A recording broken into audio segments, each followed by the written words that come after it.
you very much for joining us on the third episode of Prescribe Plants. My name is Ian Kramer. We are here on location at the Rochester Lifestyle Medicine Building in Rochester, New York, joined by a very special guest, Dr. Joel Kahn, MD. Dr. Kahn is a clinical professor of medicine at Wayne State University's School of Medicine in Detroit, Michigan. He's the founder of the Kahn Center for Cardiac Longevity, has devoted the last 25 or 30 years of his life to cardiac health, and wants to prevent 1 million heart attacks in the next 2 years. America's Heart Healthy Doc is the author of 3 books, The Whole Heart Solution, Dead Execs Don't Get Bonuses, and The No BS Diet. He and his son founded the GreenSpace Café in Ferndale, Michigan. Dr. Kahn, thank you very much for speaking with me. I'm excited to be in Rochester, and we are in an amazing room surrounded by old, famous physicians of the past. So this is a cool place. Thank you. I'm excited to hear your speech tonight. Thank you. I'm a patient. Summarize a whole foods, plant-based lifestyle to someone who's never heard of it and explain why they should care. Okay. Very interesting question. I think, number one, what is a whole food plant-based diet? It is obviously animal-free. Some use that, no mother, no eyes. I actually like it and don't eat anything that poops. And if your audience thinks about that for a minute, if you don't eat anything that poops, it pretty much defines a plant-based diet. And of course, we have gone away to some extent from the term vegan for a couple of reasons, but one is you could eat Pringles and Skittles and Oreos and say, I don't eat animal products. It'd be very good for the environment and very good for animals. It just, as a physician, it lacks in the third component, which is health. So we emphasize whole food, plant-based, and we're talking about things that have single ingredients, not an Oreo cookie. So a carrot and a sweet potato and kale don't need an ingredient list, a whole food plant-based. And to finish your question, the whole food plant-based lifestyle could simply be food related. We're talking about a green smoothie or bowl of oatmeal, chia pudding in the breakfast, nut seeds, apple snacks, giant salads, casseroles, soups, bean wraps, even now Taco Bell. I don't take money from Taco Bell. They've got a vegan menu, so on the run, though it's not high on my list of things to suggest to people, it works. And obviously making gorgeous food at night, that's a whole food lifestyle. I extend it to the environmental aspect, the animal rights kindness aspect, the fact that you're a bike rider and you can enhance your life by riding your bike. I don't think you really enhance the environment or animals. You can practice yoga. You can sit in an infrared sauna. These are things I recommend to my patients. You can take proper supplements. All these things may be very good for your health, but they don't reach over into also helping the environment and helping kindness in the world. The only thing I can think of that we do every day that can make that global impact, it's really pretty awesome, is making a conscious choice of what we eat and the fact that we can benefit our health dramatically. But at the same time, 3 times a day or 4 or 5 times a day, make an impact on the environment that's sizable and important if we can multiply the numbers, and make an immediate impact on pain, suffering, and cruelty, and a vote to the food industry to get away from that. I mean, it is actually, I think, just awesome and exciting what your plate offers that I don't know any other part of our life offers the same. Which chronic diseases have you personally seen reversed with this lifestyle in your office? Well, let's start with the most important one, because I'm a vascular specialist. So let's talk about sex, okay? Because everybody loves talking about sex. I was listening to a podcast today on my way to the airport in Detroit by a nutrition specialist. He goes, basically all you need is air, water, and sex to keep you alive for at least 30 days. So he's on my vote. And I say that obviously with a bit of sensationalism and humor, but certainly erectile dysfunction. The fact that the herbal industry and, of course, the pharmaceutical industry with Levitra, Viagra, and Cialis are multi-billion-dollar industries points to the fact it's a big problem, and it's largely a big problem due to arterial health, sick arteries being damaged by sick environments, sick food, sick lifestyle. And so, yes, I have patients that perk up immediately when they get the garbage out and put the good stuff in that only plants have. And eating, a broad array, 10 plus different kinds of fruits and vegetables a day would be a great goal. Not just 10 plus servings, but actually 10 plus a variety. Different kinds of berries, different kinds of whole fruits, different kinds of greens and beans and spices and herbs. Heart disease, certainly. That's my main specialty and one that I'll talk about tonight. Scientifically proven, only one diet, only one eating pattern, only one habit you can adopt has the potential to reverse your arterial disease that may have taken decades to develop, and that's by eliminating everything that poops and eating everything that has a plant base to it. Diabetes, definitely, adult diabetes. Now, you can improve the management of type 1 diabetes if you get the right coach to do it. Shameless plug to Robbie Barbero in Los Angeles, the mindful diabetic. I met him through Forks Over Knives, and now he's doing counseling in LA on the topic of coaching type 1 diabetics with very whole food plant-based diets and gaining tremendous control. But type 2 diabetics, the adults, and unfortunately now there are children that are type 2 diabetics, which we never used to see, but obesity has so infiltrated childhood. And you can make major inroads in your need for medication and glucose control in 10 days, 7 days. Again, another shameless plug to Rip Esselstyn, friend of mine, and Engine 2 Diet. There have now more than 1,000 people have been through a 1-week immersion, employees of Whole Food, and they see tremendous blood sugar gains in just a week. The Pritikin program has shown that in 3 weeks. Dr. John McDougall has shown that in 10 days. And I see it in my clinic too. You can see major changes. If you're willing to, the theme of my life in food is moderation, gives you moderate heart attacks, moderate erectile dysfunction, moderate strokes, moderate cancer. So you have to really go for it if you're looking for major health changes. Recently, inflammatory diseases. Dr. Brooke Goldner, a female physician, has written a book called Beating Lupus, and there's certainly other scientific studies that Crohn's disease, ulcerative colitis, lupus, rheumatoid arthritis can improve, if not go into remission with, again, no moderation, complete ambition to finish that triathlon in shorter than 10 hours. I mean, really go for it if you're really trying to reverse a disease. Let's put the brain on the map. Certainly lots of data that a plant-based diet is helpful in preventing Alzheimer's, but just recently, in the past 2 years out of UCLA, there's some data that really ramping up herbs, spices, and plants can actually be documented to help reverse early Alzheimer's dementia, which is huge. Kidney disease, been reversed. Peripheral arterial disease, people with difficulty walking due to leg pain and ulcers in their legs has improved. And then, the only data for cancer, we have anecdotal amazing cases like Chris Carr and many others, but Dr. Dean Ornish showed that prostate cancer, a really, really serious problem in obviously the male world, can respond dramatically to his program of plant-based diet, stress management, exercise, and not smoking, social support. And it's probably true of breast cancer. We know it in the Petri dish. Plant-based diets cause breast cancer cells to die. We haven't had a big clinical trial like Dr. Ornish was able to arrange for prostate cancer because there's really no watchful waiting for breast cancer. Breast cancer, you're going to get therapy. Prostate cancer was a unique model that he could study. Mm-hmm. So, that list alone is probably millions if you include obesity and diabetes. I didn't mention obesity, but if you want to read an interesting story that's out there, Penn and Teller, so Gillette Penn, famous comedian, still plays the Rio at Vegas. Tall guy, was 325 pounds. Not anymore. He's down 120 pounds. It's a unique plant-based diet, whole food that he's adopted. He's got great podcasts on it. So sustained weight control is clearly better. Any program, I could write 10 books right now on a week program to lose weight. I can give you chemotherapy, you're going to lose weight, but that's not a sustained program. Right. The whole food plant-based approach is sustained weight loss. You may have to restrict added sugar, added oil. You may not want to eliminate oils. You may have to go the Chef AJ approach and really get rid of all your SOS, salt, oil, sugar, but the weight should come off if you do it without deprivation. Right. Eat as much spinach as you want. What piece of evidence or information would you give the most hardcore opponent of a plant-based lifestyle or plant-based medicine? You've just mentioned a lot of pieces of evidence.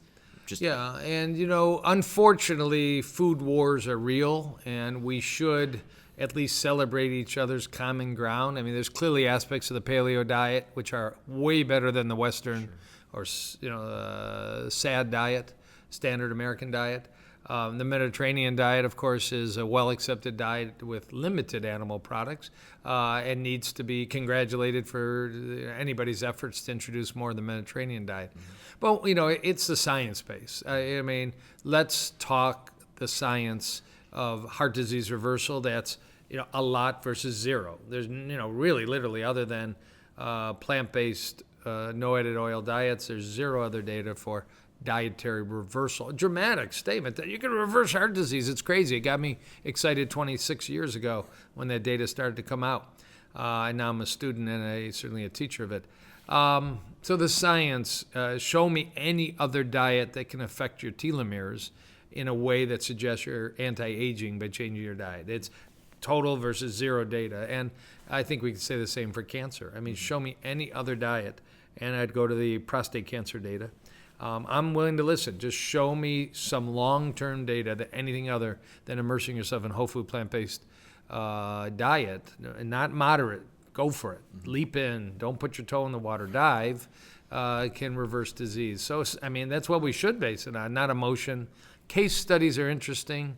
Bloggers are worthless, in terms of that becoming public policy. I'm sure many of them are speaking from authentic experiences. But just because you feel good putting butter in your coffee doesn't mean it should become a health policy that you're teaching the country. As a cardiologist in London, Dr. Asim Malhotra is teaching people to put butter in their coffee like he does. Well, just because you feel good, Asim, Dr. Malhotra, I'm taking direct stabs at him because we have a bit of a dispute over what you tell the public as a cardiologist in diet. That's not responsible when you have no science, and in fact, over 100 years of science that says that's irresponsible. Give us some perspective. Your specialty is heart disease, so we're going to focus there for the next couple of questions.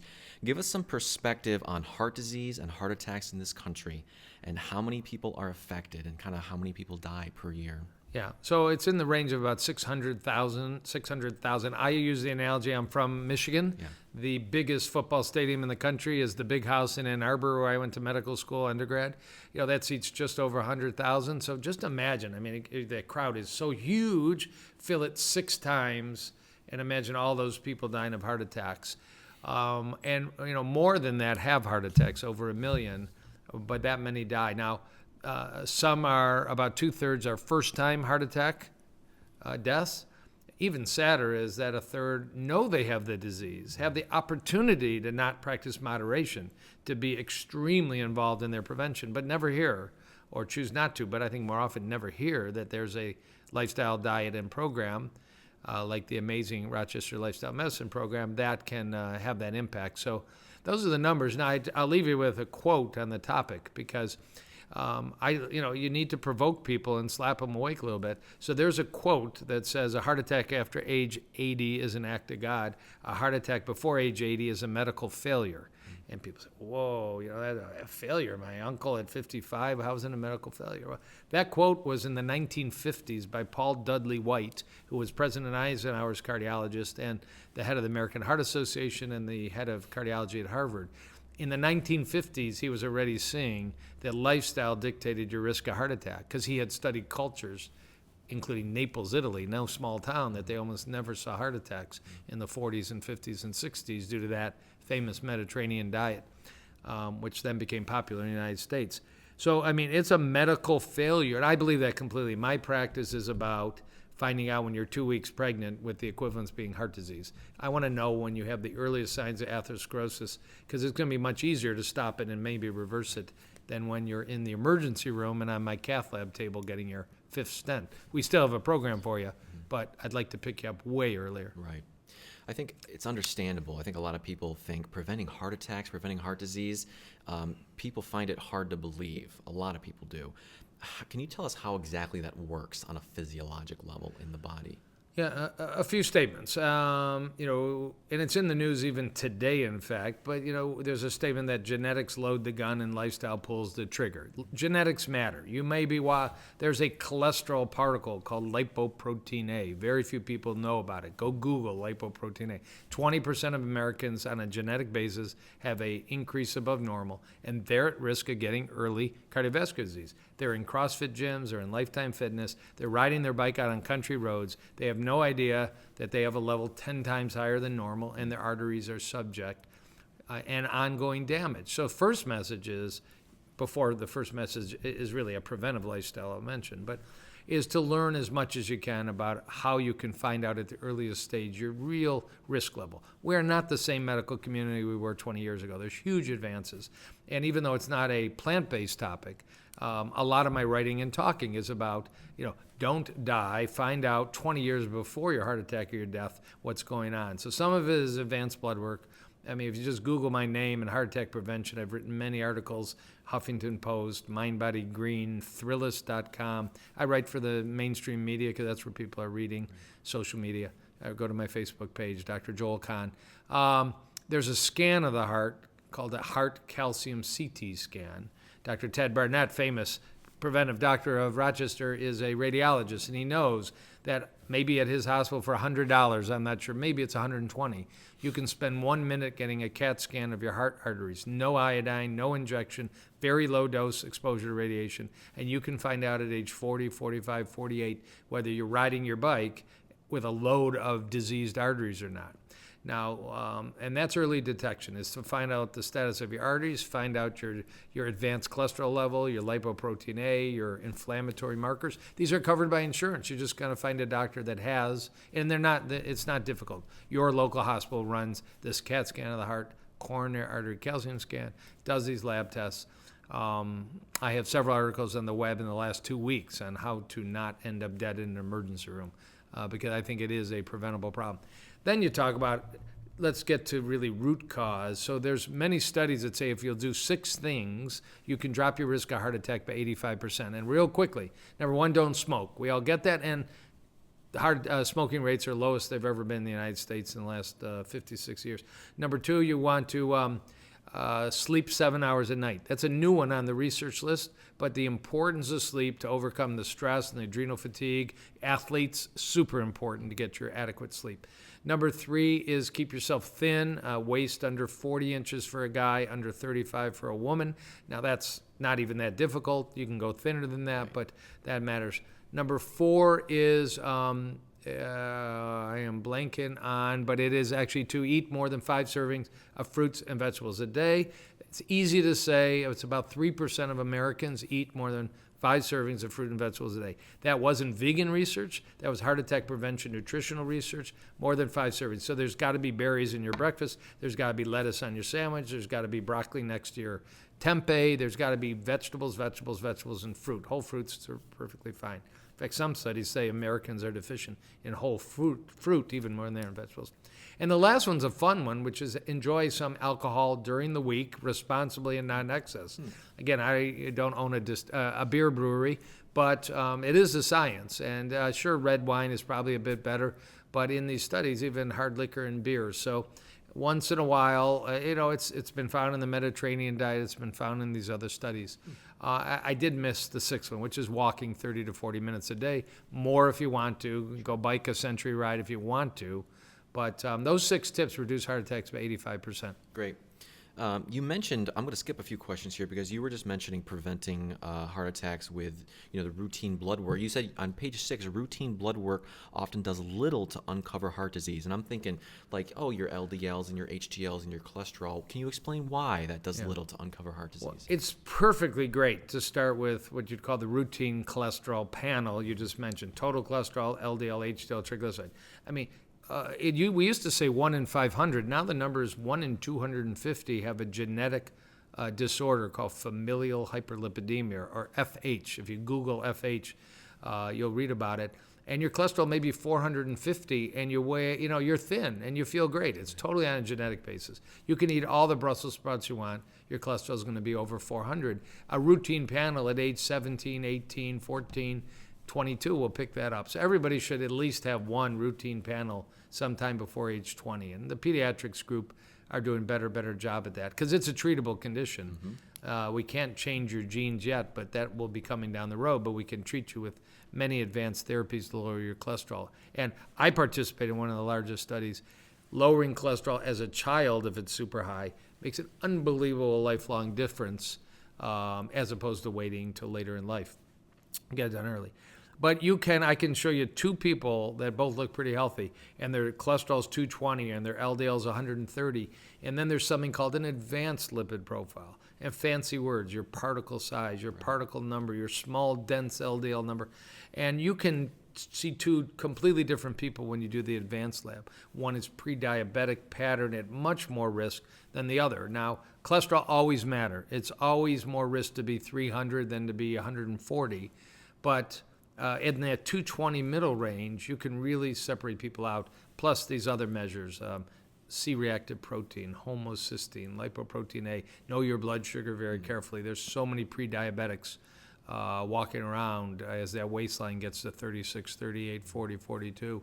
You can be pretty sure your blood sugar is not under good control. And a shout out to Dr. Kahn with his book, Whole Heart Solution. I will say that most of what he just mentioned in that last answer is in that book. Thank you. Yes. It's now a national public television special, so I'll be in Atlanta and Miami and LA and other places because it's gaining traction, which is what I want. I want this message. There are so many people dying of heart disease that if they would hear this and take it to heart, literally, they would be able to spread the word. Or you may know somebody that needs this message. These next two questions are sort of body of evidence, body of research.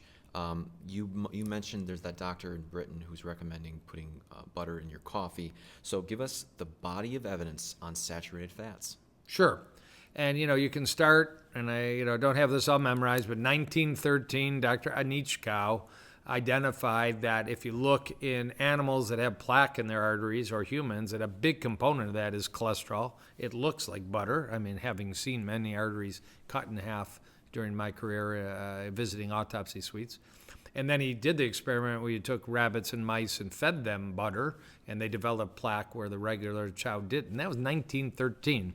And then you got to fast forward it to the most famous figure in the field, not the only figure. The most famous is a PhD from Minnesota who lived to age 100 and died in 2004, Dr. Ansel Keys, Keys. I was emailing his son back and forth because he lives in Albany, and I thought he might want to ride down for the lecture tonight, but he's vacationing in Maui this week.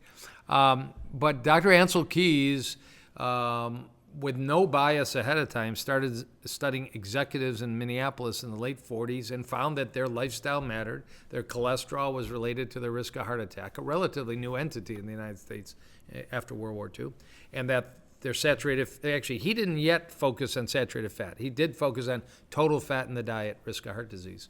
It was right at the time that the nutritional components, saturated, monounsaturated, polyunsaturated, were being kind of sorted out. But then he visited Naples in 1952, and he was told by a very prominent cardiologist, Dr. Keys was a PhD, I don't know what you write about or see in Minneapolis. We don't have heart attacks in Naples. We do not see them. And Keys was puzzled and couldn't believe it, but he spent some time there, started visiting Japan and other communities. Finland at the time in the 50s had the highest heart attack rate in the Western world, and observed that the diet and other lifestyle factors, but the diet was extremely different between East Finland and West Finland. West Finland, they're on the water, they eat fish. East Finland, they're close to Russia, they eat butter and cheese. The heart attack rates were 10 times different. And he came up with this observation, shared it with other researchers around the world, and embarked on a study that began in 1958, ended in 1970, the 7-country study, that went beyond just total fat, really identified it was animal saturated fat that was most strongly related to the development of heart disease. And there were so many additional studies that proved it until about 2010, when a couple really warped scientific studies are called meta-analyses. They're not new data, they're new crunching of numbers with dairy industry money behind at least one of the researchers, Dr. Ronald Krauss in Oakland, California. Right on his website, he takes money, he speaks to the dairy industry, speaks to that industry as their paid spokesman. Really got the attention of people who wanted, tell me dairy, cheese, butter, and eggs are fine for me because I love them. Well, as soon as you get some prominent researchers, and immediately Wall Street Journal, New York Times, Time Magazine, all that advertise for the food industry and the dairy and the meat. And the whole thing has swung the pendulum to such misinformation.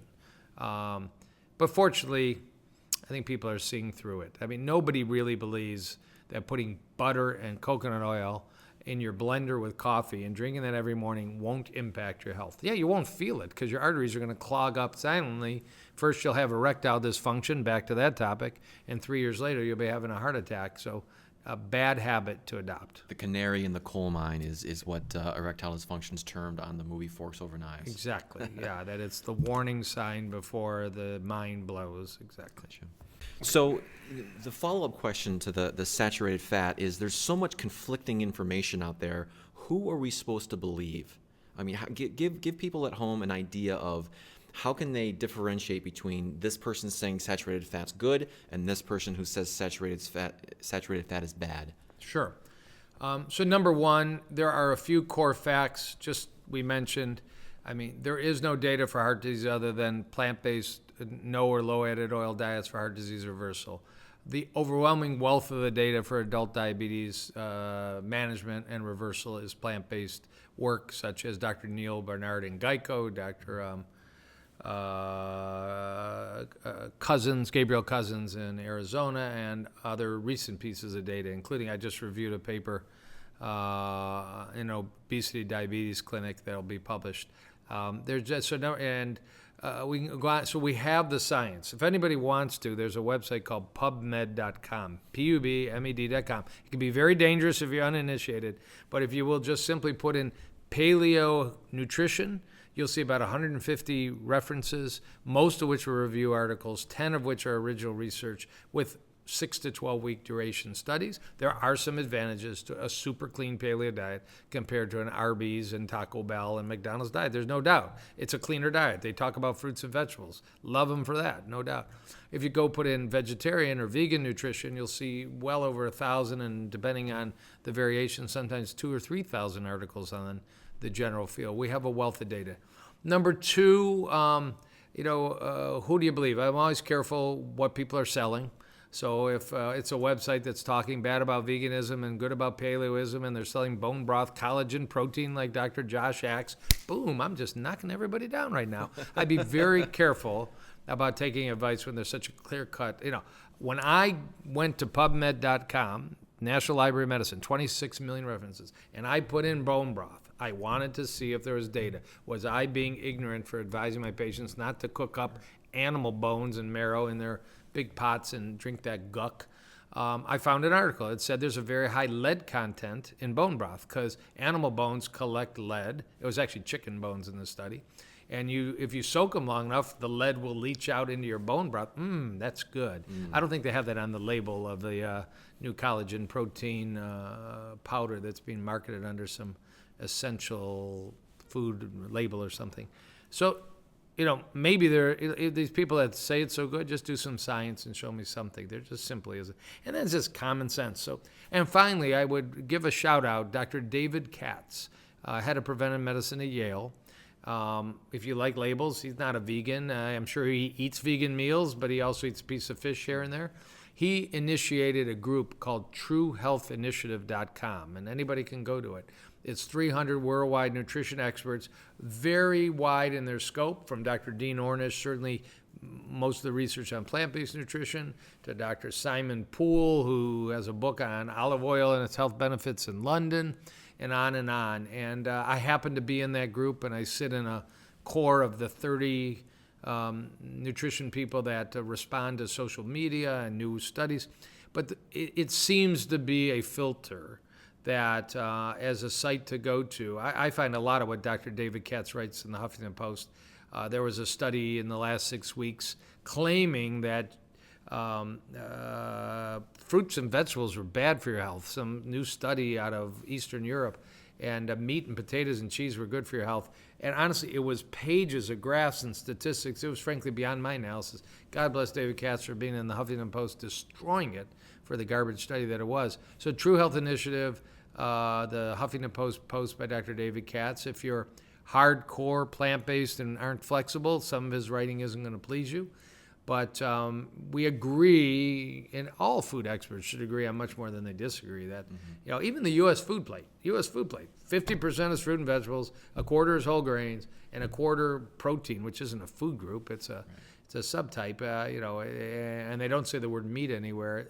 It's at least an acceptable, place that independent experts came up with that has some value. So you mentioned before, I want you to get into more detail with high sensitivity C-reactive protein, and is that something that doctors should really be looking at? Yes, and I'd say so actually you can go back 150 plus years, pathologic data, I want to say Dr. Virchow, and I think I got that right, showed that when you looked at arteries that were in autopsies, you not only saw cholesterol and calcium and scar tissue, what we call plaque, but we saw inflammation. You could see white blood cells. You could see little cells called platelets. So there has been long-standing data that how can somebody walk around with heart disease for 20 years but yell at their wife or go out and do a CrossFit gym for a woman or whatever it is and have a heart attack all of a sudden? What's that conversion? And we still don't completely understand what that conversion is, but inflammation, the redness, soreness, pain, and swelling you get with a splinter occurs in our arteries. And we now know that there are chemicals in the bloodstream that are markers of your arteries being on fire, your arteries being inflamed. The most famous and the one we've used the longest is called HSCRP, high sensitivity C-reactive protein. You can get it done in any hospital, any lab, not very expensive at all. It shouldn't go up from your gout or your knee arthritis. It should go up if your arteries are inflamed. Now, it's not perfect, but that's the concept. And now we've got many more than that. The Cleveland Clinic has one called myeloperoxidase, MPO. I do it on my patients. It's supposed to be only when white cells are in blood vessels causing inflammation. There's another one called LPPLA2 or plaque test, another one. So I do these biomarkers, as they're called. I feel much better if my patients, even if I know they have vascular disease, if their inflammatory markers are normal, they're much less likely to have that conversion to a stroke or heart attack, and vice versa. Now, the plant-based diet is naturally anti-inflammatory. Sugar's inflammatory. Plant-based diet is naturally low in sugar. Saturated fat can be inflammatory. Animal products raise your C-reactive protein. We don't talk much about meat-based diets being inflammatory, but the data says they are. And when you substitute plants, it becomes anti-inflammatory. So that's why people with arthritis, people with Crohn's and other diseases can sometimes make great strides for a variety of reasons, but eliminating everything that poops, the animal world. Great. This next section I think you're going to enjoy, just based on your personality. It's called Lightning Round. So we're going to go over, topics or sayings, and 15 seconds, 10 seconds per topic, I guess. Can I have a bell to hit? Ding! I'll make the noise. Maybe. Okay. First, number one, you already mentioned this up to this point, paleo. Originally a great idea. Dr. Boyd Eaton, MD, radiologist, introduced the idea in 1985, Paleolithic nutrition, big article. Lauren Cordain adapted it. We're all famous. And his book, his first edition of his book, is good. I'll shut down in a minute. And then it just got warped. So what's paleo nowadays? Who knows? Can you put butter in your coffee? Can you have full-fat cheese and be paleo? That's what the market seems to say. So boom, Boyd Eaton in November 2015 comes around and says, 30 years later, I wasn't wrong, but it's destroying the world. It's destroying the environment. Stop doing what I taught you to do in 1985. Eat plant-based until the industry allows us to do this without environmental destruction. So listen to Boyd Eaton. The father of paleo says, give up on paleo. Gotcha. Protein. Protein, stop worrying about it. Stop asking me about it. Where do you get your fat, your obesity, your diabetes, and your blood pressure problems? Where did you get your erectile dysfunction? I've never seen a protein deficient patient in 26 years of medical practice and 10 years of training before that. You get all the protein you need in a well-balanced, colorful, plant-based diet, and you don't get too much. And too much is much more of a problem. Read the book Proteinaholic by Dr. Garth Davis. Blow away all your concepts. My bodybuilding friends that go plant-based lift more, lift better, recover better, and compete better, such as if you want to see one, Donovan Green. That's Dr. Oz's trainer. Went plant-based 3 years ago. He'll tell you, transformed his workout schedule. You can't argue with results. Genes and family history of chronic diseases. Yes, you can modify the worst situation: bad genes, bad lifestyle. Best situation: good genes, good lifestyle. And there's the obvious combos. You got bad genes, get a good lifestyle. Now, I check genes in my office. There's a gene called ApoE. Go read about it. APO, capital E. You can have really bad genes. My patients that have E4, I worry about heart and brain. They better be eating their cilantro and their parsley and their kale and their almonds. And similarly, there's one called the MTHFR gene. That isn't so much a plant-based issue. But if you know you've got a genetic inheritance from your parents that didn't win the lottery for health, you make the appropriate changes. So that's the story on genes, and that's hot in the news. A presentation today at the American Heart Association. Major impact on your lifestyle if you carry some genetic risk with you. You mentioned this in your book, The Biggest Loser television show. Yeah, it's not working. For a couple of reasons. These people exercise 6 or 7 hours a day. They were in a isolated environment with the best coaches and the best support, and it's just not realistic as a program that they could bring home. So there are some long-term successes. We have one Biggest Loser winner in Detroit and one runner-up in Detroit that I'm pretty friendly with, and they're doing much better than before. But it's not extreme because they actually had to do it for week after week after week. It's better than a 10-day insane purge of some kind. But I don't think the lessons that came out of there were really important or sustainable for most people. Eat better and move more. Right. If that's the message, we get that. Right. Bananas, wonderful. Not the best food in the world, but if it's a banana, it's always, and that's from the David Katz True Health Initiative. If it's a banana instead of a donut, banana wins a crown. It's great. If it's a banana instead of a green smoothie with flaxseed, chia seeds, and cacao nibs, it's probably a little deficient in terms of that. But on the go, it's the only thing I'll eat out of a gas station. There you go. Okay? The Squatty Potty. Squatty Potty. For those that don't know, it was the idea that we really were born to poop in a squatting position. Just think of your dog or think of visits at the zoo or something, and you can enhance your elimination by buying a $29 device that's kind of cute. It's been on all the TV shows. I think there's no vegan in the world that really worries too much about constipation if you're really seriously plant-based. I have an expression that I've used that if it takes you longer to pee than to poop, you're probably vegan, because there's no problem there. It's just done before you unzip your pants. A little graphic. So Squatty Potty, I think, is not necessary. Now, one of the biggest advantages for going plant-based is you'll see your GI tract wake up. And if you're not there yet, the Squatty Potty might be a small addition to your daily joy. High-fat ketogenic diets. Excellent thing to do a week before your wedding to fit into the dress or your suit. Absolutely horrible thing to do long-term. And the science says that. It's one of those litmus tests.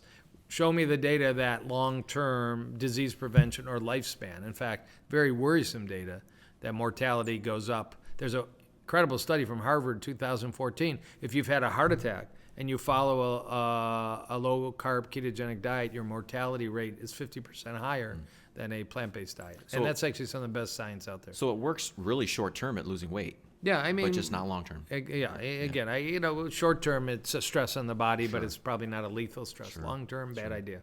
Counting calories. Yeah, I don't. I'm not the world's expert. There's all these apps, and it's just my personality not to do it. If you're really on a whole food, plant-based diet without too much added fats and oils, you can eat so abundantly. You're going to fill up. Your stomach can only eat so many black beans and so many kale salads, and you'll stop much quicker than you'll stop with wingdings. All those products we see on the grocery shelf that say low fat or no fat foods.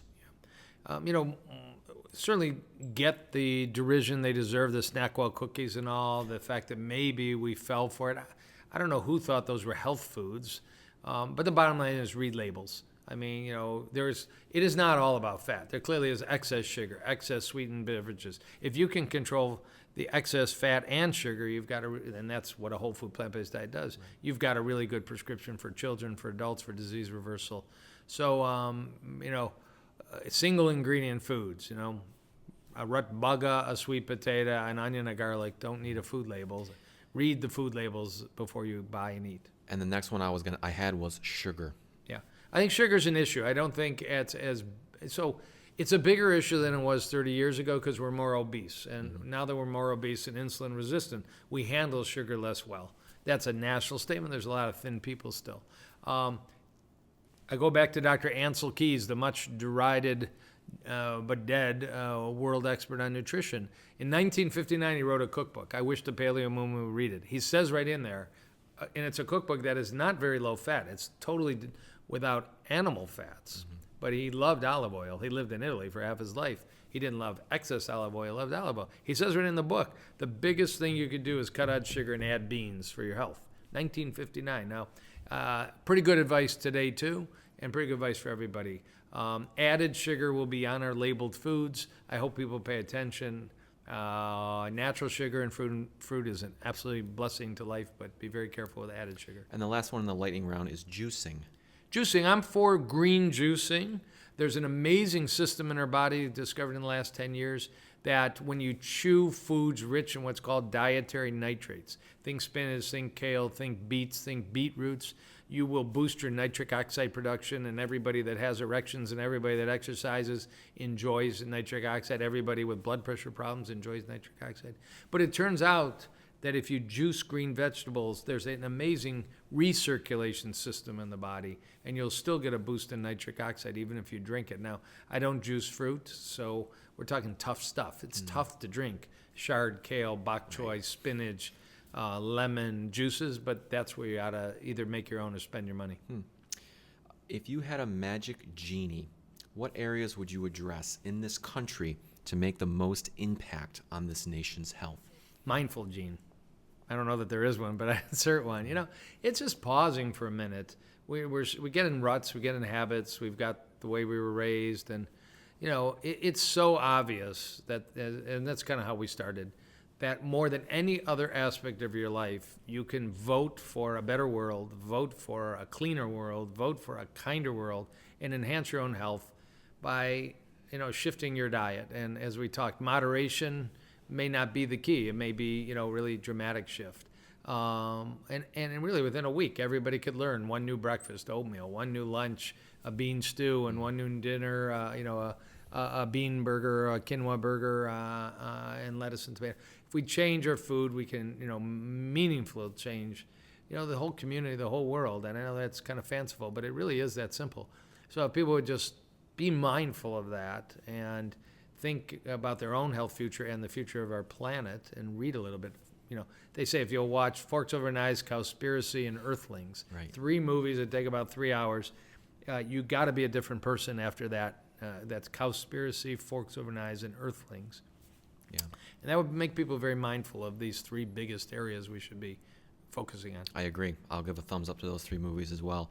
If you had a megaphone, this is the last one, if you had a megaphone that could selectively reach everyone who has failed at dieting, losing weight, becoming healthier, etc., what would you tell them?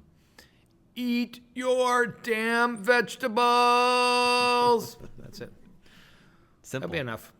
Yeah, because truly, you look at the data, it is 97+% of the American public don't do what I just yelled out. So, I mean, remind them one more time. It's a boring topic. We say it over and over and over and over, but it's the key. There's nothing better than whole fruits and vegetables and change your life. Cool. Ladies and gentlemen, Dr. Joel Kahn, thank you very much. I had fun, Ian. Thank you very much for the invite. Me And too. if I offended anybody, I apologize. I'm just trying to slap you awake a little bit. Gotcha.